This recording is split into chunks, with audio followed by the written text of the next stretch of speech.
Having fun today? Raise your hand. Yay! We're so glad that you came today. My name is Laura Lee. I'm an IT manager with the City of Santa Clara, and I'm the lead of this event. Today's event celebrates technology and the companies that make innovation happen. We have an amazing selection of presentations that will explain the science, technology, engineering, and math aspects of many of the innovations that you will experience today. Our first presentation is Tanya Jenkins from Suitable Technologies. You've all seen the BEAM robot moving around the lobby. Now you're going to learn about how it works. Thank you. Hi, everybody. How are you today? Good. It's good to see all your smiling faces. How many people have tried the BEAM out yet or interacted with it? Great. Well, you're going to see some more and interact a little bit some more. Hi, I see some friends out here. Good to see you all. Well, I want to introduce you to two of my colleagues. One, Brad Sandman. He's also an engineer at Suitable Technologies. So, and I'd like to introduce you to Brianna. She is a pilot and an integral part of our BEAM Telepresence technology. Everybody say hi to Brianna. Actually in San Diego, California, in my home, but I'm able to be here with you guys in Santa Clara. And I've heard you guys are actually having better weather than we are, so I kind of feel a little bit jealous this time around. But I'm really excited for you guys to learn about how this technology works. And even though I live in San Diego, I actually work with Tanya and Brad in the office in Palo Alto. So I spend about 8 hours a day with them. Absolutely.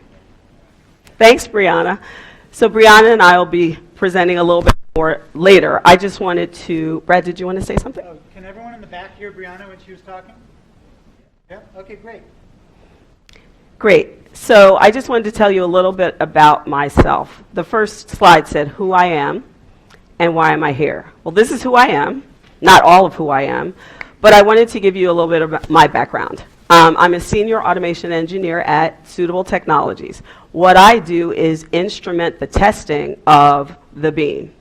What that means is we have to make sure it works properly so that all of the technology that comes together that makes BEAM works, and so that you can actually have a great experience, making sure that the video, audio, and all of the technical components of that BEAM work all the time and seamlessly so that you know that you are actually present with another person in another place. I've also worked on, just to give you a little background, I worked on the Kindle. How many have a Kindle? Yes, I love my Kindle. And I just wanted to work with great technology, and that's what brought me to Suitable Technologies. I also worked at Java. I had my own company, or have my own company, and I'm a wife, a mother, an artist, a fashion designer, etc.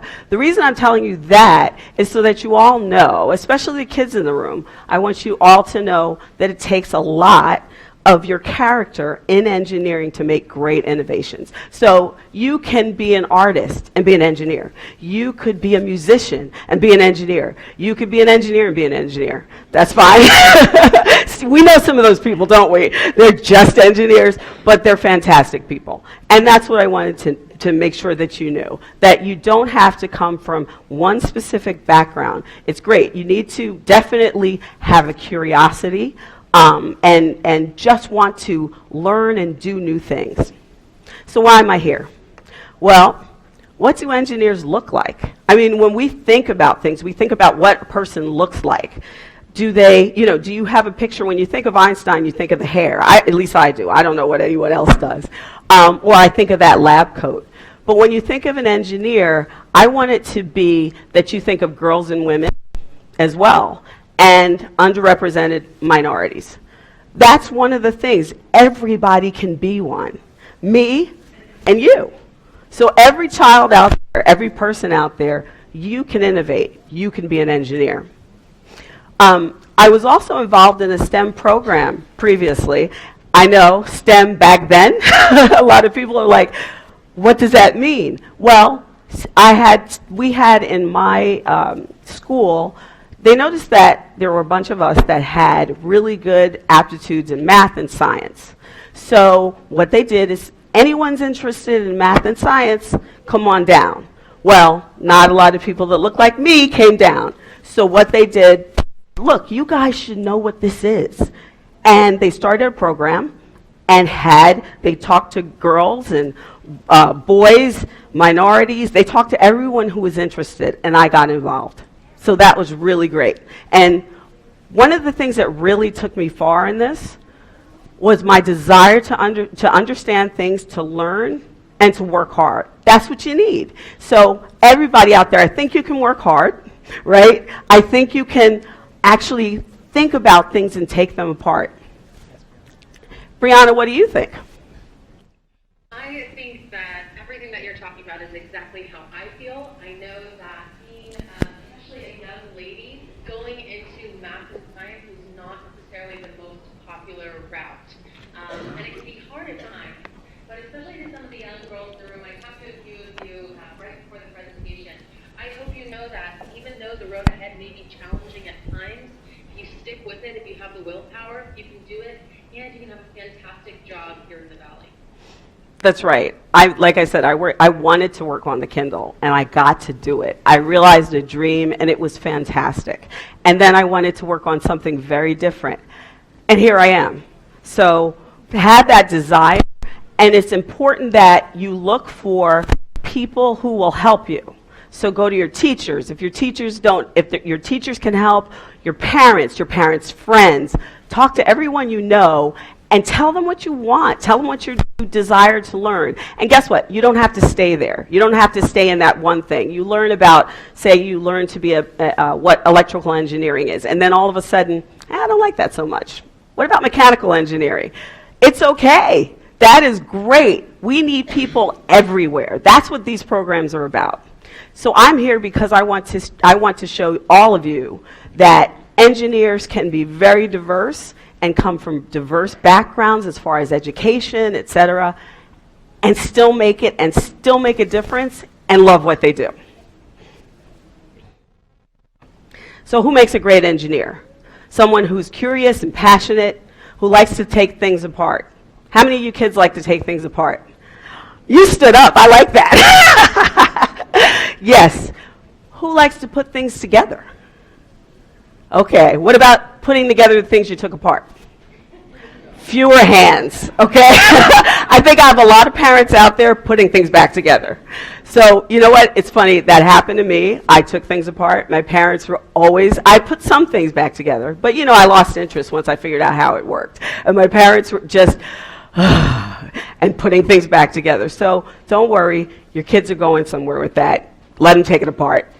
And also, a great engineer is someone who likes to figure things out. If you want to just know how something works, that's your mind striving to get some clarity. You want to know what's going on, and that's a good thing. Curiosity is good. If you like to solve problems, it doesn't have to be what you think an engineering problem is. It could be something like, I don't like the way the door opens. Maybe if we put some pads there or something, it would be better. Believe it or not, those are the innovations that make a difference in our world today. And like I said before, I have all of these other interests. I play volleyball, et cetera, and I bring that, believe it or not, bring that into my engineering. What do you think, Brianna? What do you think? Who else makes a great engineer? I think the biggest thing, like you were saying, is the curiosity. So the fact that you guys are all here today, you're coming in on a weekend to be here and learn, just that passion for learning will get you so far. I think especially when you take your math courses, sometimes it gets really, really hard and frustrating.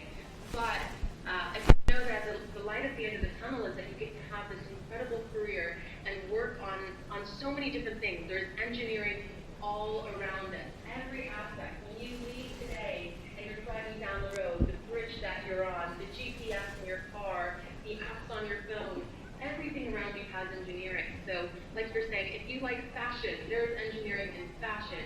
If you like cars, there's especially going to be tons of engineering in automotive, and it's really exciting to see what the future is going to be for all of you guys. Absolutely. I agree. And one of the things is, I like what Brianna touched on about, sometimes you're in class and you're like, why am I doing this?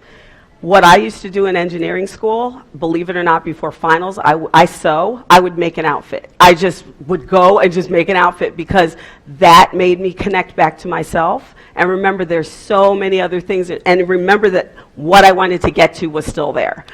So great, thanks. What causes great technology to be developed? One of the things I wanted to talk about was purposeful design, as well as things that happen just by happenstance and trying to solve another problem. So great technology can be developed on purpose. It can be developed by solving a specific problem. You know, I want to change the way the door swings. Or as a result of solving a different problem. Brad, did you want to talk about how BEAM came to be through suitable technologies? The history of the BEAM is we have, it came out of a research and development robot startup called Willow Garage. And one of the engineers who was working from Indiana wanted a better way to collaborate with the other engineers at the research lab. And they talked about it, and they came up with the idea of if he could do video conferencing on like a robotic platform that he could drive around, then people couldn't walk away from him when he was connected in to talk to them. So that they came up with the first platform, and that was called the TechSci, and it was the project name for it, and that's what became the BEAM as a commercial product. And today we have BEAMs in all kinds of places.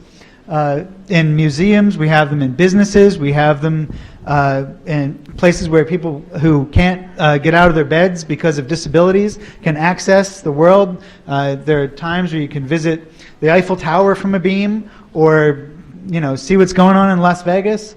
Brianna, what are some other places where we have BEAMs?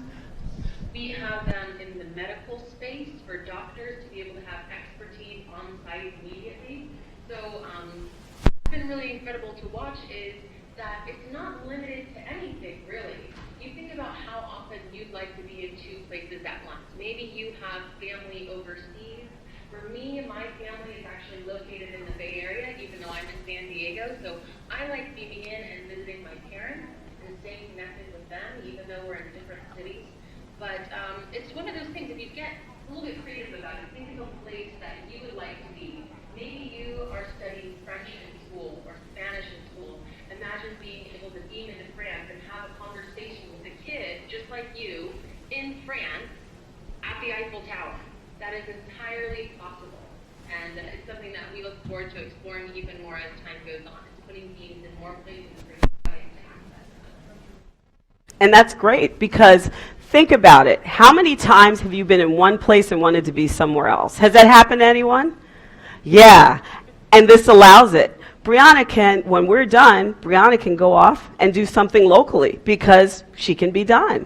And if you think of that technology as being enabling, and you don't say, well, I can only use it at work. You say, I can use this anywhere. The things we can do, the places we can go. So I wanted to talk really quickly about engineering with a purpose. So Brad just spoke to you about how the BEAM came to be. It wasn't the primary product that Willow Garage was working on. However, once it was developed, hey, wait, we can use this thing and do so many great things. We can start having people in different places and collaborating with different groups that know different things than we do. Their minds were blown. So what they decided to do was, let's design this from the ground up. I'm going to come over by Brianna, and Brianna's going to show you some great things about the BEAM. I wanted to mention, notice how Brianna and I are almost the same height, right? She's actually taller than I am. That's not hard, actually. But one of the things, this was designed just so that your face would be about the same size as a person you're talking to. So oftentimes I'm talking to Brianna and I totally forget she's not right here. But she is right here, isn't she? So it's really cool. Also, I just wanted to talk about how the base is really balanced. Notice she isn't wobbling. I can touch her, excuse me. You have to even feel like you say excuse me because she's right there. So excuse me, and I can touch her, I can hear her, she can hear me. She can modulate her speaker. I can, yeah. So right now, I am at a medium level, but I can be really, really loud. If you want to hear really, really loud, it sounds like this. So when I'm in a really, really loud environment, everybody else can hear me, and I kind of become my own PA system. I can also show you what you guys look like to me. So I have a screen sharing function. So say you and I are working together on a project, or maybe I want to show Tanya, let's say, what's new in Pages. I'm going to flood this. So here's what's going on in the new app page. I don't know what you think about this page, but hopefully you like it. She can collaborate with me in that way. And then I can also put myself on pause. I'll pause and come back. So now we can't hear her. She can't hear us. And she's back. Yep. And then I can also update my status so you can see how in the bottom, we found that it was really important for the person on the beam to tell people who they are and where they are. Because unless I tell that to you, you don't really know where I am. So I say, I'm Briana, and I am in San Diego. And then I can also control my speed as That's well. right. I have a little laser rangefinder on the bottom. You guys see that gray little nub on my bottom? Right here. That actually prevents me from hitting things. So as I get closer to Tanya, I actually get throttled. So then I can't run into her. Which is very nice, I must say. So these are, oh, sorry, please go ahead. Oh no, that's what I was just gonna say is that's pretty much it. I also have tools on my end to see my battery life. So I have about 8 hours of battery, so I know when do I need to charge, and I can zoom in on all of perfect. you and just control my experience and see everything that you guys are seeing in this room. Oh, can you go back one? The one thing I wanted to say was, so just so you know the jargon we're using, Brianna's a pilot because she can drive the beam, and she is driving it completely. I'm not doing anything to make her move. She can interact with me. You notice how she turned when she was talking to all of you? Because she is talking to you. And when she turns to talk to me, she gets my full attention because she's looking at, I can see her face. So as we were talking about that, I am the local to her. So that's what we call it. This is the pilot, I'm the local. So one of the things that is really great about this is that we have innovated this to feel like a person, like this is personal. Brianna has 6 microphones around, so if I'm behind her, she can still hear me. And I mean, this is echoing, but she could hear me if we were all talking and I came up behind her. We have this thing called beam forming. And what that does is it takes the shape of a sound. Everyone knows sound's a wave, right? So it shapes the wave so it's like your ears. It's really cool. So she could hear if I'm talking to her and someone comes up behind, I'm actually louder to her, just like if someone came up to you, your ears are shaped so you can catch what's coming in front of you and also hear a bit of what's behind you and on the sides. So we've done things like that at Suitable so that this experience is really good. She also has a light, so in case she's driving around and it's a little darker on the floor, she can see where she's going. She's mentioned the LiDAR. We have 3 video streams. So Brianna can actually see me and all of you. She can also see the floor. And she could put it up on her. Can you put it up on the screen so they can see? Yeah, I can do that so you guys can see what I see. So one view is Brianna. So this is what a pilot station looks like. The view from the pilot station. So this is on your laptop. Or, if any of you saw me, I see we were waving. That's nice. It's really cool. So we could also use a cell phone. So I've used my cell phone. We can pilot using that. So this is a great thing to show you. Here are my feet, see? And that's all of you. So this is great. And our technology has that. So think about it. All of that information is coming in. And when you're sitting in front of someone, what information is coming in? You see them. She can see off to her sides as well, just as we can. Not as far, but really well. And below. So when you're walking, you're looking at your feet, you're looking in front of you. That's exactly what she can do. She mentioned the LiDAR, and that helps. And that's actually laser, and it's using the kind of, I'm sorry. Yeah, just Sorry. imaging. Yes, it's using that for obstacle avoidance, and it's using the light reflected in order to tell what it's near. So it's actually shooting out all of these beams to figure out what's going on. We also, one more thing, oh my gosh, how can I forget? The wheels. The base is really stable, but you notice Brianna is pivoting. She can actually pivot in place. She could spin and not move. And notice she's still in the same spot. Can you do a 360? Sure. Right there. Brianna's an awesome pilot. She's an awesome person, but she's an awesome pilot. So I'm going to give over the mic to Brad, and Brianna can jump in with Brad and just talk about our connectivity. Yeah, I know a lot of you are very interested in, and we'll take questions in a few short bit. A lot of you are interested in the technology that goes into making a beam work, and it relies on a lot of things. And we've been talking about the audio and visual equipment that is incorporated into it, but how does a beam stay connected? It relies on the internet, and it relies on Wi-Fi. We have 2 dual band radios, so it's working on both of the Wi-Fi frequencies that are in common use, 2.4 gigahertz and 5 gigahertz. We also actually have a special additional network in some beams that we can use at trade shows and so forth, where the frequency ranges get really crowded with lots of other Wi-Fi devices on the networks at the same time. But by relying on these high bandwidth Wi-Fi connections, the beam can keep moving throughout rooms and stay up, so we can keep those video streams and audio streams working at all times. We even have a patent that lets our 2 radios switch back and forth as quickly as they need to.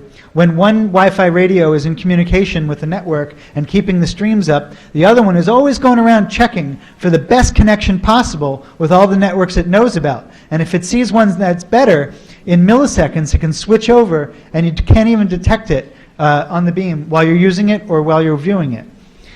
We have servers that are around the world at different relays, so that wherever you're operating a beam, you get the best connection back to the central network, so that you can keep your connection going and be in a communication. So someone in California can be operating a beam in China or India or Europe, and they can just have the same experience that they would if you're in San Diego and operating a beam that's here in Santa Clara. And this, we wanted to include a slide that shows you all the types of connections that are required to keep beams working wherever you are on the internet. But we do something special. Once you establish a connection, once you get out to what we call a relay server and you find your connection to the beam you want to use, we actually come up with what we call a peer-to-peer or direct connection right to that beam, and we can route them together so that there's as little latency, as little interruption in that signal as possible. And that's all part of the technology that keeps beams working as best as they can, so that every time you're on one, you get a really good experience, and the people who are talking to you at that destination also have the best experience possible interacting with you on a beam. Let's see, A fun way to demonstrate that is, Tanya, do you know Row, Row, Row Your Boat? I do. Okay, so Tanya and I, despite being connected through the internet, are going to sing Row, Row, Row Your Boat. And you'll notice that as we're singing, we're going to be pretty much in unison. Are you ready? Yes. 1, 2, 3. Row, row, row your boat gently down the stream. Merrily, merrily, merrily, merrily, life is but a dream. So. In perfect unison and perfect tune. The other thing that I think would be really valuable for you guys to learn, because I had to learn it when I was your age, is when I was a kid, the internet was just kind of coming online. And I noticed that a bunch of kids, like myself, and even some adults, didn't know how the internet works. So how many of you guys really know how the internet works? Yeah? I think a really cool thing for you guys to go home and talk with mom and dad about, or even research online, is how does all of this work? Because I think not that many people actually know. It's going to be a fun project for you guys to do at home. Great. Thank you, Brianna. The key word is packets. Why don't we take a tour? What are we going to do? You can take a tour now. Oh, okay. Oh, yeah, one thing we wanted to do is, and we're coming to the end of our half hour, is pop into a few different places that we can visit with a beam. So I'm going to put that up here on the screen. And there's lots of different locations that we have beams. The first one I want to visit is our beam store, which is in Palo Alto on University Avenue. I'm not sure who's going to be there right now, but we'll see. Do you know this place? Who else knows this place? Who else has seen our beam Who's store been on there? University Avenue? That's awesome. Okay. Oh, so you're seasoned pilot, huh? Well, I'm going to show you. Yep. I'll That's show you really right here. cool. This is the original prototype TechSci, and it was actually shown on the television show The Big Bang Theory, and it was used by Sheldon Cooper, the character, and that's been on television. That you can see at our beam store live. You can see we have a store with lots of different beams. I think our employees who are there are actually outside greeting people on the sidewalk. They can take the beams outside, but I'll come up to the window and you can see University Avenue in downtown Palo Alto. And this is real time, as we were saying. This is happening right now. So, like I said, I'm gonna park this beam because you guys all live here in the Bay Area. I'm sure you've been to Palo Alto once or twice. And you know how hard it is to find parking sometimes, so we're just going to park now. Yeah, luckily the beams all have their own parking spaces right here in the store. That's right. I'm just going to put that right back on the charger so it keeps a good signal, the battery stays topped off, and let's see where else we can visit. I think we have one of our coworkers waiting in Seattle to come say hello to everyone. Oh, good morning, Krista. Can you hear us? I sure can. Oh, well, here we are, and I just realized you can't see the crowd here. Let me see if I can turn this around. So everyone, this is Krista. Can everyone say, hi, Krista? Let her hear you. Hi, Krista. Krista, tell everyone where you are. I'm in Seattle, Washington. That's great. What's the weather like there today? It's actually pretty decent for Seattle. That's great. So it's raining only a little bit. Well, Well, great. Thank you. Well, I'm so glad you could be there to greet us, Krista. We are getting to the end of our time, so we can't visit with you too much longer, but thanks so much. Everyone say bye. Bye, Krista. All right. And I think one more spot we could try to visit, and you guys can also try this upstairs, is we have some beams in Kansas City, and why does this keep coming up? It said stop showing it to me. This is an office we have in Kansas City, and let's come visit the fish tank here. Meet our pets, our pet fish. So if anyone wants to travel 1,500 miles in a blink of an eye to see some fish in a fish tank, you can visit our pilot stations. They're upstairs. You can drive a beam yourself and either see the fish or come play soccer if we have that available. We've been trying to get that working. So there's lots of stuff you can do and see on a beam, and we invite you to try it and to figure out what a beam can do for you. And we hope to see you guys upstairs. I just want to make one more comment and let Brianna also do some closing comments. So beam technology allows for so many different things, but one of the biggest things that I think we're all proud of is that we help individuals who cannot leave their homes. Some of them can't even walk, turn their heads, some can't even talk well. And they get to go to places that they would never see. And it's such a cool thing. We have the story of Henry Evans, and he was, he wasn't disabled. He had a stroke, and now he can only move his eyes, right, Brianna? That's correct, yeah. And, that's devastating. You would think that would be the end. But he has said on many occasions, because of the beam, and he's bedbound. I mean, he gets out of bed, they take him out of bed only, I mean, you can understand how long he has to stay in. He doesn't get out of bed frequently. But he can visit a museum now. He can visit friends. They can see how he's doing. And his wife and his son can get support from other people because when they're there caring for him, they get to visit. And this is the thing, I just find that to be the greatest thing that this technology has brought forth. Brianna, what do you think? I agree, yeah. I think it's been a really incredible experience to travel to so many different places. I've been to South Korea, France, Germany, Spain. I was in Sweden last week, all from my kitchen, which is pretty unbelievable. Just the idea that you can expand the horizons of what you know through technology.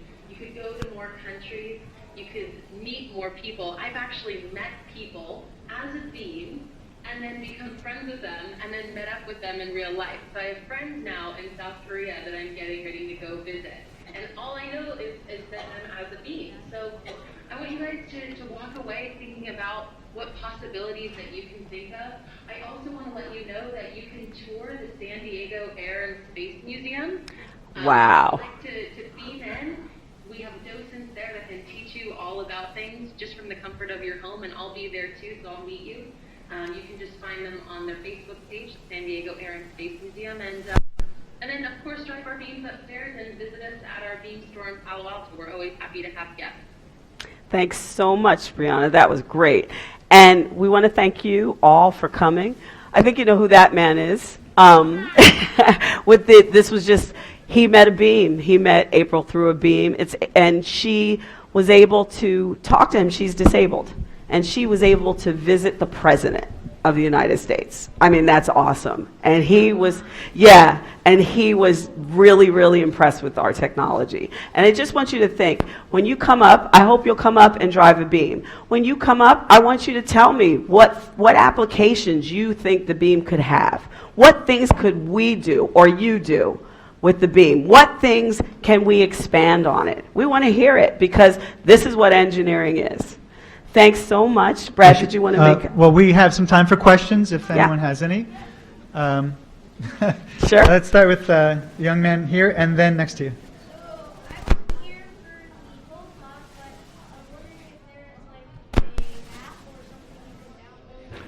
The question is, do we have an app that lets you drive a beam? We do have one that works on iOS and for Android, and look for, I guess, beam, suitable beam, or what's the key in the App Store? If you just search BEAM Suitable Technologies, you'll be able to find it in the App Store, and you'll see it's just a little blue box that looks like that. When you pull it out, ooh, and I'm going to take the camera, just like that. Okay. It is broken. I broke it yesterday. See how much detail you can see on the screen? But Brianna has never broken a beam, I can tell you. And the young man next to him?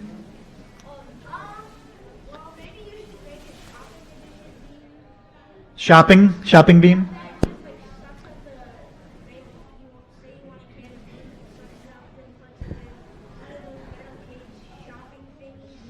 Well, yeah. Thank you. Thanks for that suggestion. I mean, that's exactly when things happen, All right? right, let's go towards the back over there.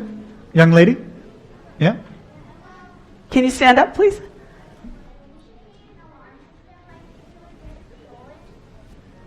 Oh, is there an alarm? Well, here's what's really cool. We have servers, and you have an account. And so the reason that our Beam store can be it is manned, but it is or womaned. It is staffed. But what happens is if someone took a beam, they couldn't do anything with it because they need permission to actually get onto a beam or to have anyone else visit. So it would just be a big, heavy, cool piece of metal, plastic, and technology that they couldn't use. So, Brianna, did you want to add to that? Did I answer that properly in that sense? I like the way you're thinking, right? You're thinking about the problems that could happen. We totally took that into account. What you just did and you thought of, like, what happens if a beam gets stolen. That's the stuff that we sit around and think about. Yep. You are in the perfect engineering mindset. That's right. Ask a good question. Yes.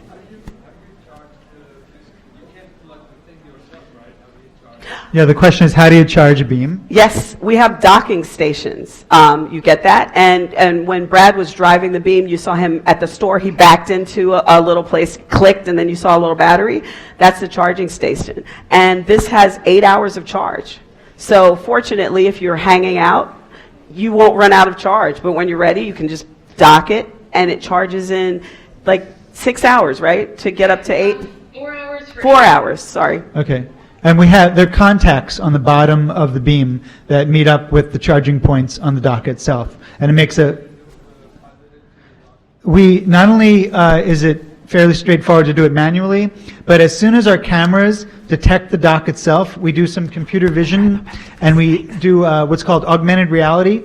We map the outline of the dock onto the pilot's view, so you can actually see where the dock is, and then you hold down a key, and it will automatically park the dock onto those contacts.